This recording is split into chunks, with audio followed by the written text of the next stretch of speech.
जिन्ना को लग गया कि अब हम कुछ भी नहीं कर सकते हैं, इसलिए जिन्ना ने यहाँ क्या चालू कर दिया, डेट बताइए मुक्ति दिवस का, आज़ादी से ठीक 1 साल पहले 16 अगस्त 1946 को।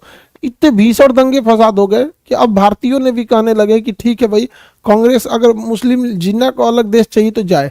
नोआखली में भयंकर दंगा हुआ जहां महात्मा गांधी जी ने कंट्रोल किया, ऐसा पूरे भारत में होने लगा था। और यह बात वेवेल के ऊपर दबाव बनने लगा। वेवेल कह रहा कि यार ये परेशान हो गए हैं आपको। तब वहां इंग्लैंड से स्पेशल ऑफिसर को नियुक्त करके भेजा गया, लॉर्ड माउंटबेटन को। और माउंटबेटन को कहा गया था कि जितना ज़्यादा से ज़्यादा संभव हो सके भारत को एक में रखा जाए, भारत का विभाजन होने नहीं दिया जाए, क्योंकि यदि भारत का विभाजन हो जाता है तो अंग्रेजों को भी नहीं पता था कि क्या होगा आगे जाके क्या नहीं। तो माउंटबेटन आए, माउंटबेटन का यही कहना था कि भाई संविधान बना लीजिए और सरकार वगैरह आप लोग का गठन कर लीजिए।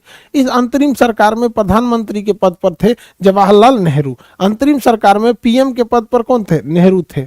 नेहरू अंतरिम सरकार में प्रधानमंत्री के पद पे नेहरू थे। अब यहाँ समझिए ध्यान से, ये एक कोई ओरिजिनल सरकार नहीं थी।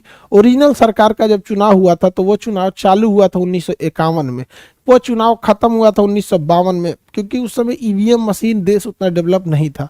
लेकिन ये एक टेम्पोररी गवर्नमेंट थी। ये कैसी गवर्नमेंट थी? टेम्पोररी गवर्नमेंट थी। अंतरिम सरकार एक टेम्पोररी थी। इसमें मुस्लिम लीग के भी थे, इसमें मुस्लिम लीग के भी थे, क्योंकि मुस्लिम लीग ने अब तक कैबिनेट मिशन का विरोध किया था, लेकिन खुलकर भयंकर विरोध किया था 16 अगस्त 1946 को, डायरेक्ट एक्शन प्लान के समय। वेवेल को लगा था कि भैया ये मुस्लिम लीग वगैरह को दे के सत्ता सौंप के चले जाएंगे। अब यहाँ ध्यान से समझिए, ये तो दिखेगा ही नहीं जी आप लोग को, पीपीटी ही नहीं है। ये दिख रहा है? नहीं दिख रहा होगा। चलिए तो हम बता देते हैं, इस पे आपको दिखे थोड़ा थोड़ा दिखेगा आपको। तो प्रधानमंत्री कौन थे अंतरिम सरकार में? अंतरिम सरकार में प्रधानमंत्री जवाहरलाल नेहरू थे। गृह मंत्री जो थे वो थे आपके सरदार वल्लभ भाई पटेल, सरदार वल्लभ भाई पटेल। कृषि मंत्री थे राजेंद्र प्रसाद, रक्षा मंत्री थे बलदेव सिंह, उद्योग मंत्री जॉन मथाई, वित्त मंत्री लियाकत अली। अब आप ध्यान से देखिएगा, यहाँ पे लियाकत अली आपको वित्त मंत्री दिखेंगे, वहाँ लियाकत अली क्या दिखेंगे? वित्त मंत्री दिखेंगे। तो लियाकत अली क्या थे? वित्त मंत्री थे। कहाँ पे? अंतरिम सरकार में। ये अंतरिम सरकार का हिस्सा थे, लेकिन ये मुस्लिम लीग से थे। किससे थे? मुस्लिम लीग से थे। अब जब देश का विभाजन के लिए बवाल उठने लगा 1946 में, तो लॉर्ड माउंटबेटन ने पूछा सरदार पटेल से कि संभव नहीं है दोनों को एक रखना, आप चाहते क्या है? सरदार पटेल ने भी कहा कि जिन्ना को अब समझाना संभव नहीं है। जिन्ना और नेहरू में थोड़ा भी नहीं जमता था। जिन्ना और नेहरू में थोड़ा भी नहीं जमता था।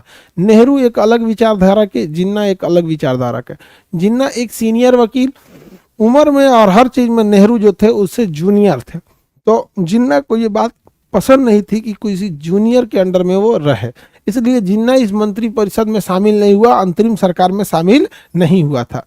लेकिन अब बात इतनी हो गई थी कि जो संविधान सभा संविधान बना रही थी, इसमें से भी बहुत सारे सदस्य मुस्लिम लीग के थे। जो मंत्रियों से मिला के सरकार बनाई गई थी, इसमें भी बहुत सारे सदस्य मंत्री मुस्लिम लीग के थे, क्योंकि ये बना ही था 1946 में। ये बना ही था 1946 में। तो देश फाइनली आज़ाद हुआ 1947 में। तो लॉर्ड माउंटबेटन ने इंग्लैंड जाके रिपोर्ट सौंप दिया कि अब भारत को संयुक्त रखना या एक रखना बस की बात नहीं है। अब भारत को एक या संयुक्त नहीं रखा जा सकता, ऐसी हम लोग के बस की बात नहीं है। अब हुआ तब क्या किया जाए? तो भारत में सीआर फार्मूला सुझाया गया, चक्रवर्ती राजगोपालाचारी का फार्मूला। सरदार पटेल ने भी कहा कि यार जिन्ना को नहीं संभाल सकते हैं, ले जाता है तो ले जाए। जवाहरलाल नेहरू को भी चाहते थे कि भाई ले जाता है तो ले जाए। अब यहाँ टसल क्या फैल गया था? नेहरू एक जूनियर थे, नेहरू जूनियर थे और जिन्ना वकालत के दुनिया में सीनियर थे। जिन्ना को प्रॉब्लम था नेहरू से। तो महात्मा गांधी एक समय के लिए बात करने गए थे कि अगर नेहरू को हटा के आप प्रधानमंत्री बन जाते हैं तो क्या कहना रहेगा। नेहरू इस पे भड़क गए थे। इवन कि सरदार पटेल प्रधानमंत्री के रेस में सबसे आगे थे।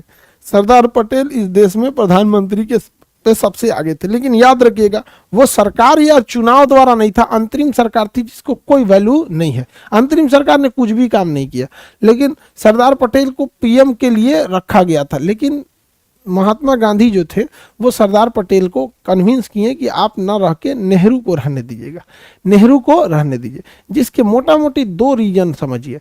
एक, नेहरू जो थे वो शांत ज्यादा दिमाग के थे, ज्यादा उग्र टाइप के नहीं थे, ज्यादा गुस्साते नहीं थे। और सरदार पटेल कहीं कहीं बहुत ज्यादा स्टिक हो जाते थे किसी किसी चीजों को लेके।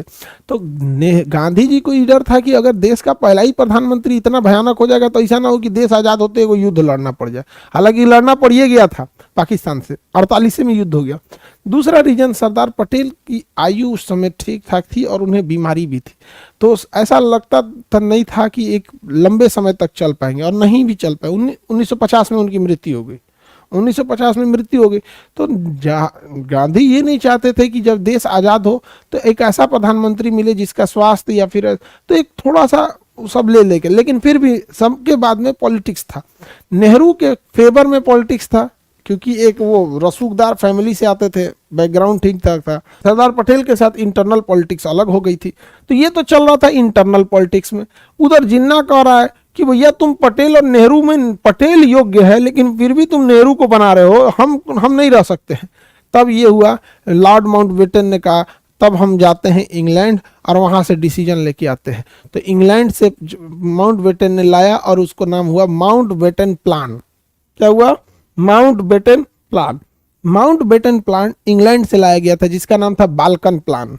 इस फॉर्मूले के तहत भारत का क्या कर दिया गया? विभाजन कर दिया गया। इस फॉर्मूले के तहत भारत का क्या कर दिया गया? विभाजन कर दिया गया। जब भारत में विभाजन हुआ तो संविधान सभा में बहुत सारे लोग संविधान बना रहे थे जो मुस्लिम लीग के थे, वो यहां से छोड़ के चले गए मुस्लिम लीग में। संविधान सभा को छोड़कर कहां चले गए? मुस्लिम लीग में चले गए। तो संविधान सभा में 299 लोग बच गए थे। संविधान सभा में कितने लोग बच गए थे? 299 लोग, क्योंकि इसमें से मुस्लिम लीग वाले चले गए थे। उसी तरह जो अंतरिम सरकार बनी थी कि जब अंग्रेज चले जाएंगे तो शासन कुछ देर तक कौन देखेगा जब तक संविधान न बन जाता है।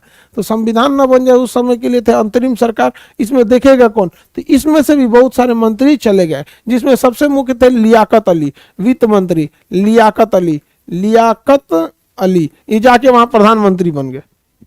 इसको फायदा हो गया भैया, यहाँ कहाँ वित्त मंत्री, वहां जाके प्रधानमंत्री। अलग बात है, देश को काम का नहीं है। तो क्या देश का विभाजन तो हुआ ही, देश का विभाजन 1947 में हो गया, देश का विभाजन 1947 में हो गया। लेकिन 1947 से पहले 1946 के कैबिनेट मिशन का भी विभाजन हो गया। क्या भारत के विभाजन से केवल जमीन का विभाजन हुआ? जमीन का विभाजन हुआ 1947 में। जमीन का विभाजन हुआ 1947 में। क्या हुआ? 1947 में। जबकि 1946 के कैबिनेट मिशन के तहत जो संविधान सभा बना था इसका भी विभाजन हुआ। इसमें से बहुत सारे लोग चले गए संविधान बनाने उधर, ठीक है, हुआ गया सब, कोनो काम का नहीं बनाया सब वहाँ संविधान, सब अकलेल बकलेल गया था सब। हम लोग संविधान बना दिए 3 साल में, मतलब 2 साल 11 महीने 18 दिन, 3 साल में बना दिए। उस सब सोचा 10 साल में बनाया सब, 10 साल तक बिना संविधान का रहा था। तो अंतरिम सरकार का भी क्या हो गया? विभाजन हो गया। जिन्ना का नारा था ही बांटो और आजाद करो, बांटो और आजाद करो। और फाइनली 14 अगस्त को किसका निर्माण हो गया? पाकिस्तान का। और 15 अगस्त को हमें क्या मिल गई? आज़ादी मिल गई। 15 अगस्त को हमें आज़ादी मिल गई थी। एक व्यक्ति जो हमेशा विभाजन के खिलाफ रहा था, एक व्यक्ति जो हमेशा विभाजन के खिलाफ था, महात्मा गांधी। जब भारत का विभाजन हो गया तो देखिए ध्यान से, संविधान सभा का भी विभाजन हो गया, लेके चला गया। अंतरिम सरकार का भी विभाजन हो गया, लेके चला गया। जमीन का भी विभाजन हो गया, लेके चला गया। अंतरिम सरकार में जो वित्त मंत्री थे, अंतरिम सरकार में जो क्या थे? वित्त मंत्री लियाकत अली थे। वित्त मंत्री ने कहा कि इस हिसाब से हमारा जो विभाजन हुआ है साल के बीचों बीच में हुआ है, अगस्त में हुआ है। तो जो सरकार को टैक्स वसूला गया है वो टैक्स का खजाना तो भारत में ही है, लेकिन जो पाकिस्तान का हिस्सा होता है 5 करोड़ रुपया दे दीजिए उसको, लगा मांगने। तो जवाहरलाल नेहरू, सरदार पटेल कह गए सोचा तुम नौटंकी करता है, ना देना चाहिए। यहाँ पर माउंटबेटन ने कहा कि दे देना चाहिए। महात्मा गांधी को लग गया कि यार ये 5 करोड़ रुपए के लिए नौटंकी कर देंगे सब। लास्ट में माउंटबेटन दिला ही देता। तो महात्मा गांधी कहेंगे ठीक है भाई, दे के खत्म करो। जब पूरा इतना बड़ा देश दे दिए हो तो पैसा के लिए तो बड़ा ढेर पड़ल है। अब इस चीज को आज के समय जो था बड़ा रेगुलर, मतलब दूसरे नजर से इस बात को उठाया जाता है। जबकि आप रियलिटी देखिए, माउंटबेटन वो दिला देता, माउंटबेटन आराम से उसको दिला देता। माउंटबेटन ने संविधान सभा से मेंबर उठा के दे दिया, माउंटबेटन ने अंतरिम सरकार से मंत्री उठा के दे दिया, माउंटबेटन ने 4-4 गो राज्य दे दिया, पाकिस्तान दे दिया, माउंटबेटन ने पूर्वी पाकिस्तान दे दिया, सब कुछ माउंटबेटन देने का 5 करोड़ रुपया के लिए पटकेगा। समझ में आ गया कि नहीं आ गया?